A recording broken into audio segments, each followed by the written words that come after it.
Hello everyone, welcome to knowledge plus. इस video में आज हम लोग BPSC mains previous year question को डिस्कस करने जा रहे हैं जो हिस्ट्री ऑप्शनल के लिए होगा। ठीक है, तो आइए शुरू करते हैं आज का वीडियो। इसका एक वीडियो कल भी आया था, तो यदि आप वो वीडियो नहीं देखें तो जाकर जरूर देखें, प्लेलिस्ट में बना हुआ है। तो आज हम लोग जो सबसे पहला क्वेश्चन यहाँ पर डिस्कस करने जा रहे हैं वो है कि डिस्क्राइब अबाउट अशोकाज धम्मा, है ना, यानी कि अशोक के धम्मा के बारे में यहाँ पे डिस्कस करना है, डिस्क्राइब करना है।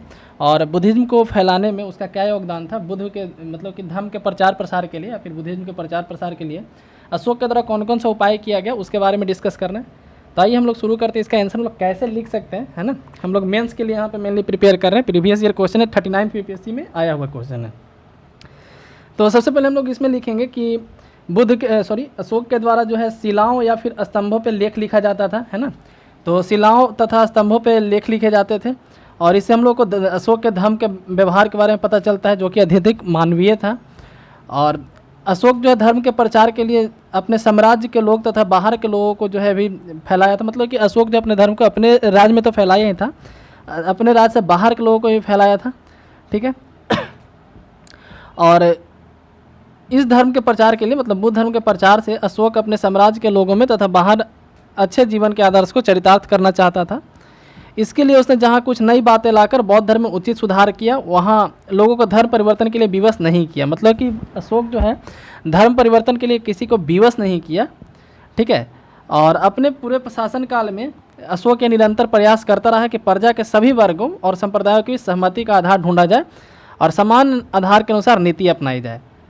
उसके बाद फिर हम लोग अभिलेख का इसमें वर्णन कर सकते हैं कि 7वें अभिलेख में अशोक ने कहा है कि सभी संप्रदाय सभी स्थानों में रह सकते हैं क्योंकि आत्म संयम और भाव सिद्धि चाहते हैं।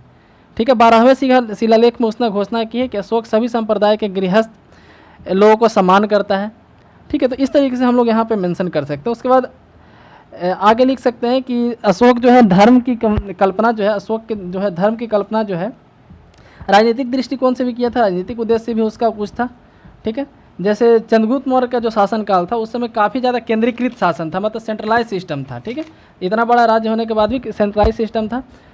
और लेकिन अशोक जो है शुरू से जैसे फ्रॉम स्टार्टिंग जो है अशोक बौद्ध धर्म का नहीं था, बौद्ध धर्म का मानने वाला नहीं था। ठीक है, तो आप यहाँ पे देख सकते हैं, हम लोग आगे इसको मेंशन करके लिख सकते हैं कि जैसे चंद्रगुप्त मौर्य के समय से जो है जो मगध साम्राज्य था वो सेंट्रलाइज था। तो इस सेंट्रलाइज सिस्टम को आगे यदि बढ़ाना था, मतलब इसी को आगे ले जाने के लिए मतलब कि इसको और मेंटेन करने के लिए दो ही तरह का उपाय था। एक तो सैनिक शक्ति के द्वारा, ठीक है, एक तो सैनिक शक्ति द्वारा कठोर शासन तथा राजा में देवत्व का आरोपण करके कि राजा जो है देवता के समान है, इस तरीके का लोगों में भ्रम डाल करके। ठीक है, और दूसरा मतलब कि दूसरा तरीका था कि सभी वर्गों को एक साथ ले करके चल करके, मतलब कि सभी वर्गों के साथ चल करके सबका साथ सबका विकास वाला उपाय अपना करके हम लोग सेंट्रलाइज सिस्टम को आगे बढ़ा सकते थे। तो अशोक जो है यही नीति अपनाया जो सेकंड वाला था, सबका साथ सबका विकास वाला नीति अपनाया। और उसने जो है शुरू से मतलब कि बौद्ध धर्म में नहीं था, बाद में वो बौद्ध धर्म में आया था, मेनली कलिंग युद्ध के बाद वो आया था। ठीक है, तो अब बौद्ध धर्म के प्रचार के लिए और क्या क्या वो किया, तो सबसे पहले उसने जो धर्म विभाग की स्थापना की, अशोक के द्वारा धर्म विभाग का स्थापना किया गया था। तो अशोक ने एक धर्म विभाग की स्थापना की जिसके मुख्य अधिकारी धर्म महामात्र थे। इन्होंने जनता की नैतिक और भौतिक उन्नति का सर्वत्र प्रयत्न किया। नेक्स्ट लिखे धार्मिक प्रदर्शन, लोगों को धर्म और उस धर्म की ओर आकृष्ट करने के लिए, ठीक है, धार्मिक प्रदर्शन का मतलब कि अशोक के द्वारा प्रबंध किया गया। इसका उद्देश्य था कि समान लोग इस बात को जान जाएं कि नैतिक आचरण करेंगे तो इस लोक से परलोक दोनों, इस लोक और परलोक दोनों जगह सुखी रहेंगे। तो इस तरह के धार्मिक प्रदर्शन उसके द्वारा किया जाता था। धर्म यात्रा किया जाता था, राजा की ओर से अशोक ने धर्म यात्रा की प्रथा चलाई। अशोक स्वयं और उसके कुछ मुख्य कर्मचारी जो थे आर्थिक स्थानों और धर्म के प्रचार के लिए यात्रा करते थे और रास्ते में जनता और जनपद के संपर्क में आते थे। उसका धर्म श्रवण की व्यवस्था थी जिसमें धार्मिक विषयों के ऊपर भाषण कथा आदि होते थे। इस कार्य में राजा, प्रादेशिक और उसके अधिकारी लगे होते थे। उसके बाद दान, राजधानी और अन्य सभी मुख्य स्थलों में रोगियों, भूखों और दीन भूखियों को राज्य की ओर से दान मिलता था। धर्म लिपि, अशोक ने धर्म के सिद्धांतों और उपदेशों को पर्वत की शिलाओं, पत्थर के स्तंभों, पर्वत की गुफाओं में उत्कीर्ण किया। ठीक है, इस तरह से धर्म को फैलाया। इसके दो उद्देश्य थे, एक तो यह पत्थर पर उत्कीर्ण हो जाने से धर्म लेख स्थायी रहेगा, दूसरा कि भविष्य में लोग पढ़कर धर्माचरण में अशोक का अनुसरण करेंगे। तो इस तरीके से हम लोग इस आंसर को लिख सकते थे कि अशोक का धर्म क्या था, और किस तरह से बुद्धिज्म को स्प्रेड किया। ठीक है, तो इस क्वेश्चन को हम लोग इस तरीके 39 यूपीएससी में आया हुआ क्वेश्चन है। नेक्स्ट क्वेश्चन है कि discuss the rise and main features of feudalism, यानी कि सामंतवाद जो है गुप्ता पीरियड में किस तरीके से सामंतवाद राइज हुआ, हमको यहाँ पे डिस्कस करना है। ये भी 39 यूपीएससी में ही आया हुआ क्वेश्चन है। तो आइए देखते हैं इसको आंसर हम लोग कैसे लिख सकते हैं। तो सबसे पहले हम लोग लिखेंगे कि सामंतवाद जो है कहाँ से स्टार्ट हुआ है ना। इस क्वेश्चन में पूछा जा रहा है कि उत्तरकालीन गुप्त शासकों के युग में सामंतवाद के उदय तथा उसकी विशेषताओं पर टिप्पणी कीजिए। ठीक है, तो हम लोग पहले उत्तरकालीन गुप्त शासकों मतलब गुप्त शासन के बाद किस तरह सामंतवाद राइज हुआ उसके बारे में बात करेंगे, फिर उसकी विशेषताओं पर लिखेंगे। तो सबसे पहले लिखते हैं कि सामंतवाद आखिर आया कहाँ से। सामंतवाद जो वर्ड है फेड्यूलिज्म वो आया कहाँ से है। तो रोमन साम्राज्य के विघटन के बाद पश्चिमी यूरोप में एक नए प्रकार का समाज और नई शासन प्रणाली का उदय हुआ जिसे सामंतवाद के नाम से जानते हैं। ठीक है, जब रोमन एम्पायर विघटन हो गया, कंप्लीटली टूट गया था, उसके बाद यूरोप में, पश्चिमी यूरोप में, वेस्टर्न यूरोप में एक नया तरह का शासन व्यवस्था वहाँ पे चला जिसको सामंतवाद बोलते हैं। और भारत में सामंतवाद जो गुप्तोत्तर काल में अपने पूर्व में दिखाई देता है। वैदिक कालीन वर्ण व्यवस्था को ईसा की 3री-4थी सदी में आकर एक और सामाजिक संकट ने ग्रसित कर लिया। जैसे हम लोग लिख सकते हैं जो वैदिक सिस्टम जैसे ऋग्वेदिक काल था वहाँ पे उतना सामाजिक बुराइयाँ नहीं थी, लेकिन धीरे धीरे जैसे टाइम पीरियड बढ़ता गया सामाजिक बुराइयाँ उसमें आते गई और इस तरीके से 3री-4थी शताब्दी में आकर के एक और सामाजिक संकट उसमें आ गया। समकालीन पुराणों से पता चलता है कि वर्ण अपने अपने नियत कर्मों से विमुख होने लगे थे, है ना। जो जिस वर्ण का जो काम था वो अपने कर्मों से मतलब दूर जाने लगे थे और समाज में एक वर्ण संकट फैलने लगा था। इससे निपटने के लिए राजाओं ने भूमि को बड़े पैमाने पर हस्तांतरण को प्रोत्साहित किया। तो राजा क्या करता था इससे निपटने के लिए, जैसे अभी कैश ट्रांसफर होता है ना, उसी तरीके से पहले लैंड ट्रांसफर किया जाने लगा राजाओं के द्वारा। ठीक है, और भूमि दान की जो प्रथा था 5वीं-6ठी शताब्दी में और तेजी से होने लगा। ठीक है, तो सामंतवाद का मेन कारण भूमिदान ही है। भारत में देखा जाए तो सामंतवाद का मेन कारण भूमिदान ही है। तो भारत में सामंतवाद के उद्भव तथा विकास के लिए राजनीतिक, सामाजिक, धार्मिक और आर्थिक परिस्थितियों ने उपयुक्त आधार प्रदान किया। तो यहाँ पे कोई एक बेस नहीं था, कई तरह के यहाँ पे रीजन थे सामंतवाद के लिए। ठीक है, उत्तर गुप्त काल में व्यापारिक वाणिज्य का पतन हुआ। जैसे गुप्त काल हम लोग गोल्डन एज के नाम से जानते हैं, उसमें काफ़ी ज़्यादा ट्रेड हुआ करता था, लेकिन जब गुप्त काल खत्म हुआ उस समय व्यापार का पतन हो गया। ठीक है, इससे भी सामंतवाद को मतलब कि बढ़ने का मौका मिल गया। जनता का अधिसंख्यक भाग कृषि की ओर झुका। चूँकि श्रम सस्ता था, इससे किसानों को भूस्वामियों के खेत में काम करने के लिए उनकी शर्तों का स्वीकार करना पड़ता था। ठीक है, तो इस तरीके से हम लोग इस बात को मेंशन कर सकते हैं। फिर लिखेंगे सामंतवाद के विकास में धार्मिक अनुदानों के साथ धर्मांतर अनुदानों का भी महत्वपूर्ण योगदान रहा। हर्षकाल तथा उसके बाद से प्रशासनिक और सैनिक अधिकारियों को नगद वेतन के स्थान पर भूमि खंड प्रदान करने की परंपरा हो गई। चीनी यात्री ह्वेनसांग का उल्लेख करते हैं कि राजस्व का 1/4 भाग बड़े बड़े अधिकारियों के उपयोग के लिए सुरक्षित था, जिसके लिए वे भूखंड प्राप्त करते थे। ठीक है, तो इस तरह से सामंतवाद का बढ़ावा मिला। तो हम लोग लिखे कि किस तरह से राइज हुआ है ना, सामंतवाद कैसे राइज हुआ। सामंतवाद का विशेषता हम लोग अब लिखते हैं कि इस राजपूत काल में सामंतवाद अपनी उन्नति की पराकाष्ठा पर पहुंच गया था, अपने टॉप पीक लेवल पे था।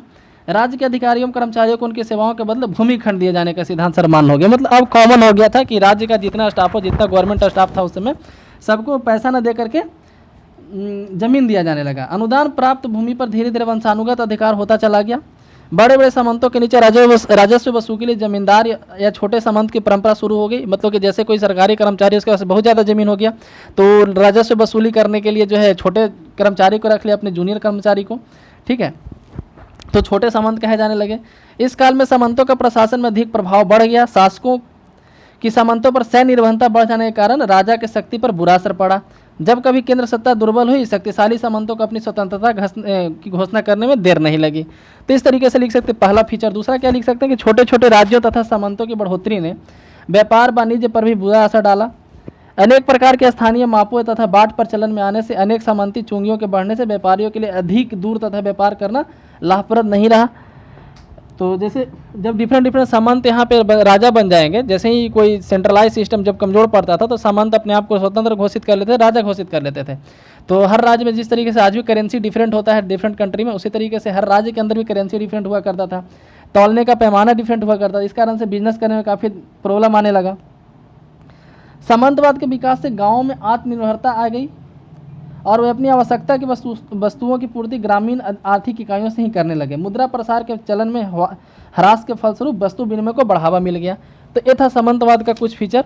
और हम लोग देखते हैं कि सामंतवाद के कारण कृषि अर्थव्यवस्था में व्यापक परिवर्तन घटित हुए। सम्राट एवं किसानों के बीच सामंतों एवं भूमिधरों के रूप में अनेक बिचौलिए पैदा हो गए जो सीधे सीधे कृषि आय पर बोझ बने। इस वर्ग की रुचि मात्र राजस्व की अधिक से अधिक उगाही में थी, अतः इन्होंने भूमि सुधार या उपज बढ़ाने में कोई रुचि नहीं दिखाई।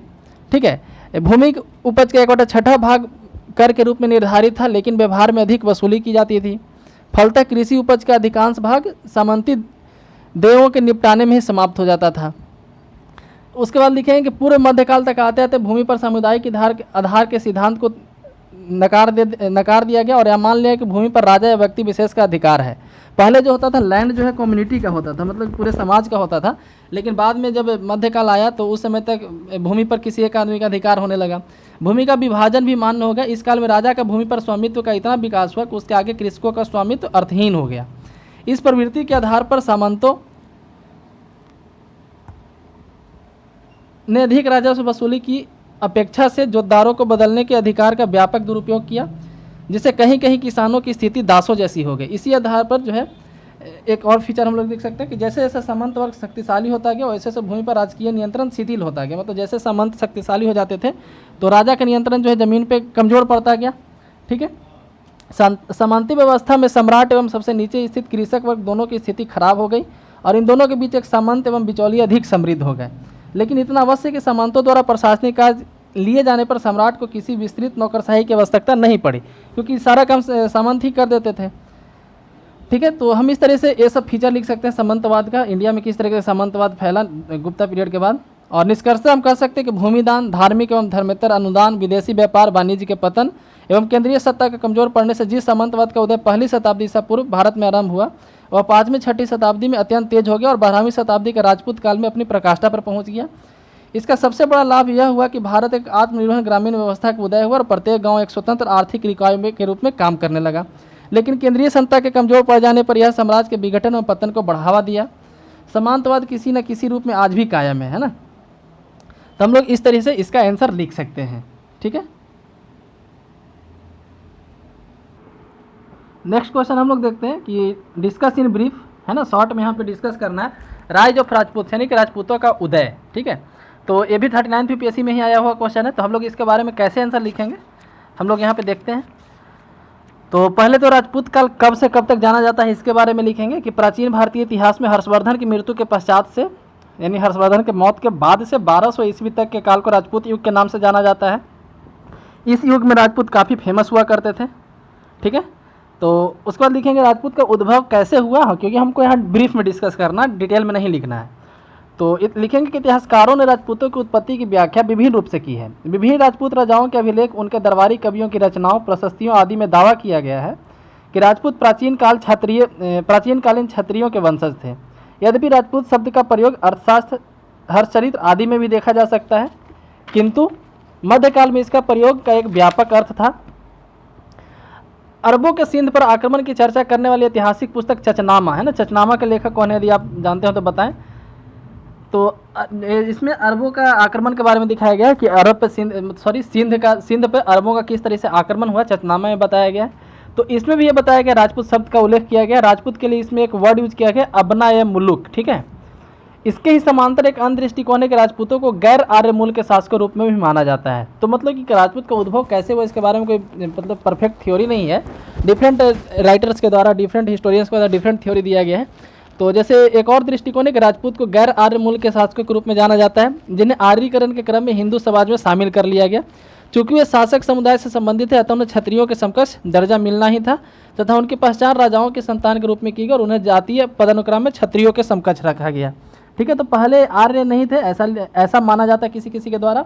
और जब यहाँ पे आर्य आए तो फिर इनको जो है राजपूत मतलब कि क्षत्रिय वर्ग से थे, मतलब राजाओं के समाज वाले वर्ग से थे, तो इनको हाई प्रायोरिटी पे रखा गया। तीसरा विचारधारा भी है कि तीसरी विचारधारा राजपूतों को विदेशी उद्भव की व्यवस्था करती है। उन्हें बहुत से कर्मकांड तथा संस्कार शक के समान थे, है ना, जो शक राजा थे उसके समान थे। संभवतः राजपूतों के पूर्वज गुप्त साम्राज्य को छीन भिन्न करने वाले हून आक्रमण के समय भारत में मध्य एशिया से प्रविष्ट हुए थे। ये पंजाब और राजस्थान क्षेत्र में बस गए और धीरे धीरे वो गंगा के मैदानी भाग में स्थित होने लगे। इस विचारधारा की पुष्टि अग्निकुल सिद्धांत से भी होती है, जिसके अनुसार राजस्थान में आबू पर्वत के निकट यंगकूट के 4 योद्धा प्रकट हुए थे, जिनके प्रमुख क्षत्रिय शासक वंशों की उत्पत्ति हुई। ठीक है, तो तीन थ्योरी यहाँ पे है राजपूत के उद्भव के बारे में। और भी कुछ है। तो जैसे कुछ विद्वान इन सभी विचारधाराओं का समर्थन करते हुए राजपूत को मिश्रित उत्पत्ति के सिद्धांत का प्रतिपादन करते हैं। इनके अनुसार कुछ राजपूत वंश तो प्राचीन क्षत्रियों के वंशज है, कुछ गैर आर्य हैं, कुछ विदेशी मूल के हैं। ठीक है, 10वीं शताब्दी के मध्य तक विभिन्न समूह कुछ समान लक्षणों के साथ एक सशक्त शासक वर्ग का रूप धारण कर चुके थे और इन्हीं को हम लोग राजपूत कहने लगे। ठीक है, तो राजपूत भी कई तरह के थे, जैसे प्रतिहार, चौहान, परमार, सोलंकी, है ना, चंदेल, उसके बाद फिर गढ़वाल तोमर। ठीक है, तो हम लोग देखते हैं यहाँ पे। तो प्रतिहार के बारे में देख, संभव गुर्जर प्रतिहार जो है, मतलब कि प्रतिहार जो है गुर्जर प्रतिहार का एक शाखा थे, गुर्जरों का एक शाखा थे। और इसमें जो है कौन कौन, मतलब कि इनका कहाँ कहाँ शासन था, तो जैसे कन्नौज पे शासन था, मंदसौर में हरिश्चंद्र का शासन था, उज्जैन में नागभट्ट का, अवंती में बत्सराज का। ठीक है, चौहान जो है अस्पष्ट उद्भव शाकंभरी के शक्ति संपन्न बने, बाद में स्वतंत्र हुए। उज्जैन के आसपास इनका शासक था। परमार राजा जो थे ये भी राजपूत थे, पहले मध्य भारत में राष्ट्रकूतों के सामंत थे, बाद में स्वतंत्र हो गए। ठीक है, उसके बाद फिर उज्जैन पे भी इनका शासक हुआ। सोलंकी जो गुजरात में राजपूत लोग थे, 8वीं शताब्दी में गुजरात में शक्ति संपन्न हुए जो है। ठीक है, और चंदेल के बारे में बात करें तो बुंदेलखंड वाले रीजन में, जो बुंदेलखंड का रीजन है, उस रीजन में जो है इनका शासन हुआ करता था। तो इस तरीके से हम लोग मतलब राजपूतों के उदय के बारे में लिखेंगे।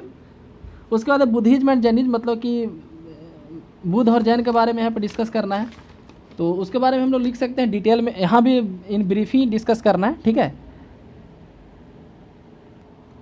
तो हम लोग दोनों धर्म के बारे में देखते हैं। पहले दोनों धर्म के समानता के बारे में देखते हैं। बेसिक चीज़ तो आई थिंक सबको पता होगा कि बुद्ध धर्म की उत्पत्ति कैसे हुई, जैन धर्म की उत्पत्ति कैसे हुई। तो पहले तो हम लोग उस बारे में लिखेंगे क्योंकि हमको यहाँ डिस्कस करना है। और दोनों पहले समानता लिखेंगे तो दोनों के स्रोत के बारे में लिखेंगे कि बौद्ध और जैन धर्म दोनों के स्रोत उपनिषद ही थे, है ना। दोनों की पृष्ठभूमि आर्य संस्कृति की है, वो दोनों ही उपनिषदों के विचार तथा दर्शन से प्रेरित है और अपने अपने ढंग से जो है उपनिषद को व्याख्या करते हैं। उसके बाद लिखेंगे सिद्धांतों और उद्देश्यों में समानता। दोनों का सिद्धांत और उद्देश्य लगभग एक ही है। दोनों का ही मुख्य उद्देश्य वैदिक धर्म का विरोध करना था। दोनों ही धर्मों ने कर्म, पुनर्जन्म और मोक्ष के सिद्धांत का अनुमोदन किया।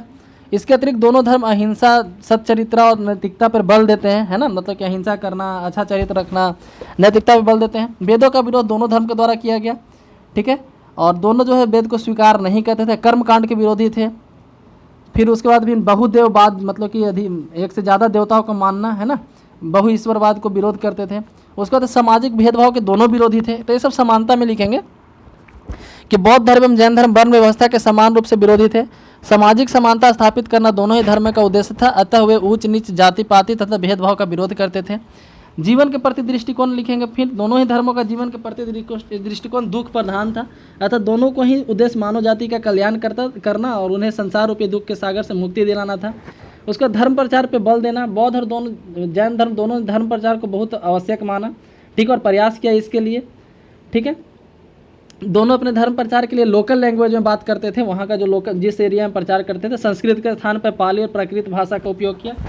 उसके बाद फिर अनिश्वरवादी थे, दोनों ईश्वर में विश्वास नहीं रखते थे। और भी कई समानता है इसके अलावा, जैसे दोनों जो है मतलब कि काफ़ी ज़्यादा बढ़े फले, दोनों धर्म में काफ़ी ज़्यादा अनुयायी हुए।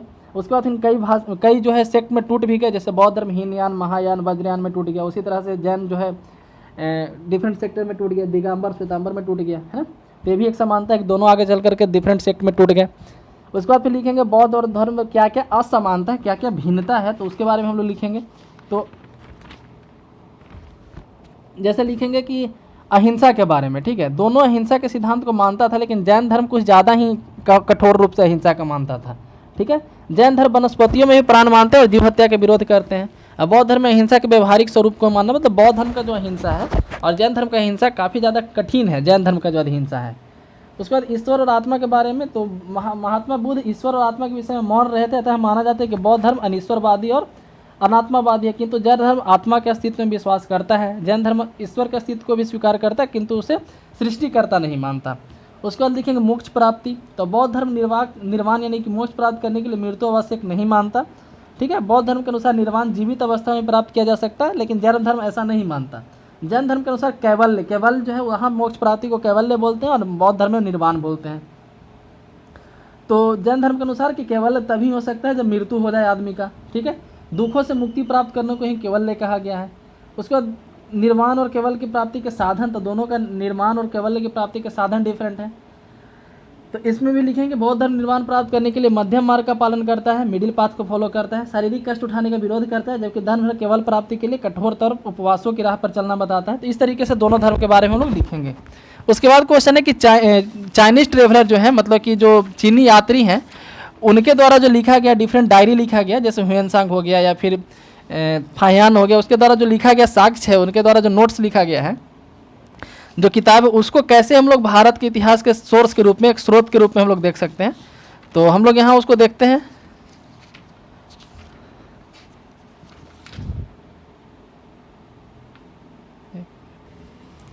तो हम लोग यहाँ पे लिखेंगे इस तरीके से, सुमाचीन नाम का एक चीनी इतिहासकार थे, जो भारत के बारे में सबसे पहली बार वहाँ पे अपने ग्रंथ में लिखे हैं। तो सुमाचीन चीन का प्रथम इतिहासकार था जिसके ग्रंथ ने भारत का पर प्रकाश डालता है।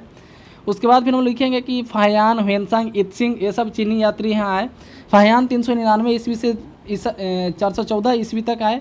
ह्वेनसांग जो है 629 ईस्वी 645 ईस्वी तक, और इत्सिंग जो है 673 से 695 ईस्वी तक भारत की यात्रा की।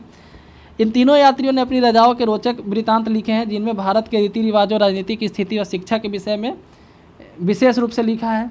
यह तीनों यात्री ज्ञान की खोज में पवित्र स्थलों के दर्शनार्थ आए थे। इनके वर्णों के अतिरिक्त और भी कई वहाँ के राइटर हैं, ठीक है, जैसे एक हैं हुई ली, उसके बाद एक हैं मा त्वा लिन, है ना, ये सब जो है यहाँ के बारे में लिखे हैं, मतलब कि इंडिया के बारे में लिखे हैं। तो इसके बारे में हम लोग डिस्कस करेंगे वहाँ पे, ठीक है। तो इन ब्रीफिंग लिखना था, इसलिए इसमें ज़्यादा हम यहाँ पे डिटेल में नहीं जा रहे हैं।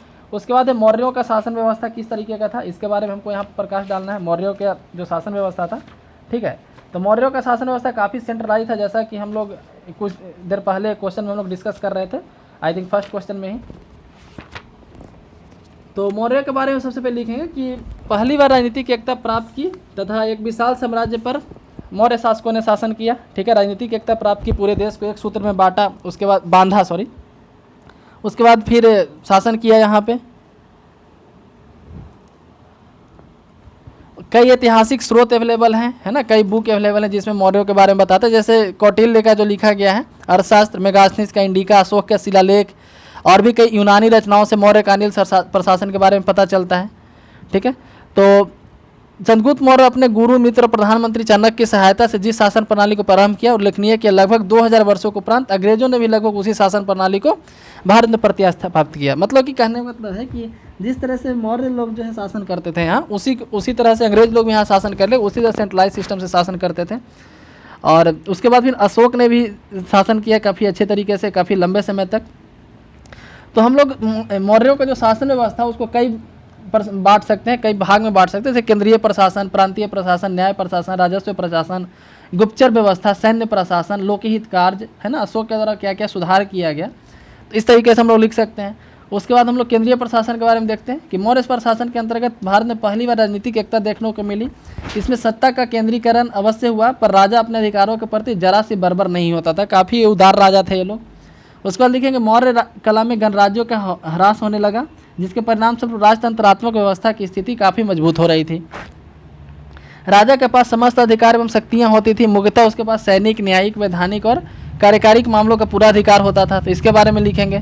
मुख्यमंत्री एवं पुरोहित की नियुक्ति राजा के, मतलब कि राजा के देखरेख में होती थी, ठीक है। उसके बाद फिर नौकरशाही के बारे में लिखेंगे कि राजा के अर्थशास्त्र में इसके बारे में डिस्कस किया गया है कि राजा के उच्च कोटि का नौकरशाह हुआ करता है, जिस तरह के आज IAS IPS वगैरह होते हैं, ठीक है।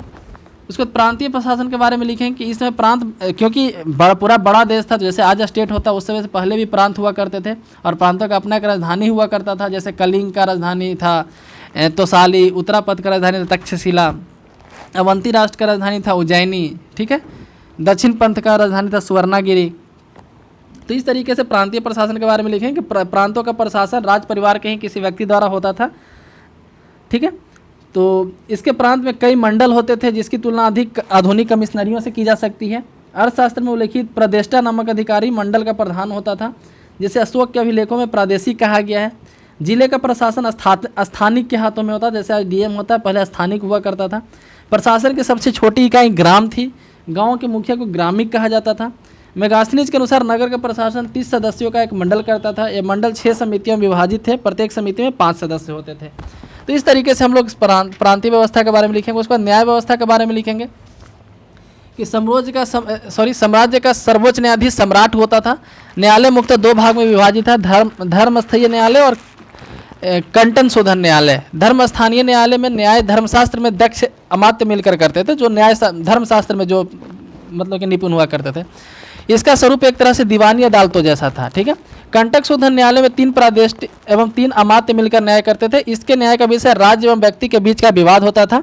इसका स्वरूप एक तरह से फौजदारी अदालतों जैसा था, जैसे अभी हम लोग देखते हैं, ठीक है। सामान्य अपराधों के लिए कौटिल्य ने 3 तरह के अर्थदंडों का उल्लेख किया है। 3 तरह के दंड का उल्लेख कौटिल्य के द्वारा अर्थशास्त्र में किया गया। फिर उसके बाद रेवेन्यू के बारे में देखेंगे, राजस्व प्रशासन किस तरीके से हुआ करता था। तो मौर्य काल में भूमि कर का उपज का 1/6 या 1/4 भाग लिया जाता था। मौर्य प्रशासन में सिंचाई पर विशेष ध्यान दिया गया जाता था। राज्य की ओर से सिंचाई के समुचित प्रबंध को सेतुबंध कहा जाता था।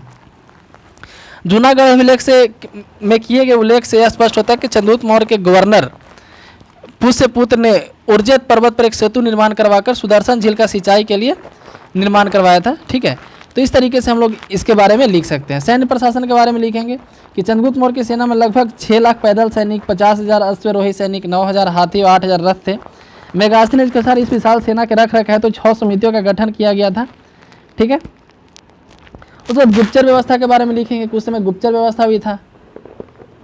उसके बाद अशोक के क्या क्या सुधार किया गया था अशोक के द्वारा, तो काफ़ी ज़्यादा उसके द्वारा सुधार किया गया था जब वो राजा बना था। तो जैसे अशोक ने अपने पड़ोसी राज्यों और कई जातियों के साथ मित्रता पूर्वक संबंध स्थापित करने का प्रयास किया, ठीक है। इसके साथ ही उसने मंत्रियों को भी कोई भी निर्णय लेने से पूर्व स्वतंत्र कर दिया, मतलब मंत्री लोगों को भी उसमें काफ़ी ज़्यादा ऑटोनॉमी दिया गया था।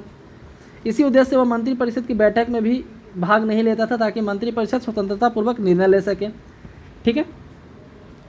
तो इस तरीके का हम लोग लिख सकते हैं। तो इस यहाँ पे आज का इतना है, आज के वीडियो में बस इतना ही। अगले क्वेश्चन के साथ हम लोग फिर डिस्कस करेंगे। तो वीडियो यदि पसंद आए तो लाइक करें, चैनल को सब्सक्राइब करें। धन्यवाद।